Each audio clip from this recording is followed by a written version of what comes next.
আর ওটা পরেও নেওয়া যাচ্ছে। আরে ছাইরা দিব তো।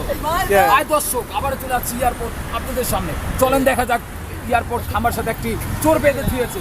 চোরটাকে কেন বাধা হয়েছে, কি চুরি করেছে, চলেন তার থেকে আমরা জেনে নেই। আসেন। আচ্ছা, ভাইয়া, আপনাকে কেন বেঁধেছেন? ওনার অপরাধ কি? মোবাইল চুরি করছে, কয়টা চুরি করছে ভাই? একটা মোবাইল একটা বেনি ব্যাগ ভাই। একটা মোবাইল, একটা মানিব্যাগ। এখন আপনারা তাকে কি করতে চান? এই যে বান্দা রাখছি। আচ্ছা বিচার। হ্যাঁ ভাইয়া, আপনি চুরি করছেন কেন বলেন? আমি চুরি করি না, আমি নির্দোষ ভাই। আপনি নির্দোষ হলে আপনাকে কেন আপনাকে ধরেছে তারা? ভাই আমার সাথে শত্রু আমি আসলাম ভাই, লাগে আমার ভাই দোষে ভাই। না না, কারোর সাথে শত্রুতা থাকলে তো আপনাকে তারা ওইভাবে ধরে বাঁধবে না। নিশ্চয়ই আপনি চুরি করেছেন। আর গুয়া দে আনবে বিবাদ সব সত্য আচ্ছা, আপনি একটু পিছনে যান ভাই, দেখি ওনাকে সার্চ করে ওনার কাছ থেকে দর্শক আসলে কি মোবাইল পাওয়া যায় কি যায় না। ভাই এটা আমার মোবাইল ভাই। হ্যাঁ দর্শক, উনি আসলে মোবাইল চুরি করেছে। মানি ব্যাগ, ওই ভাই বলেছে একটা মানি ব্যাগ, একটা মোবাইল, এবং কি দেখেন আপনারা দুটোই পাওয়া গিয়েছে। এখন প্রিয় দর্শক, আপনারা কোনো সিরিয়াসলি নেবেন না, এটা আসলে আমরা ফানি ভিডিও বানিয়েছি। আমাদের ভিডিওগুলো যদি ভালো লেগে থাকে আপনারা কমেন্ট করে শেয়ার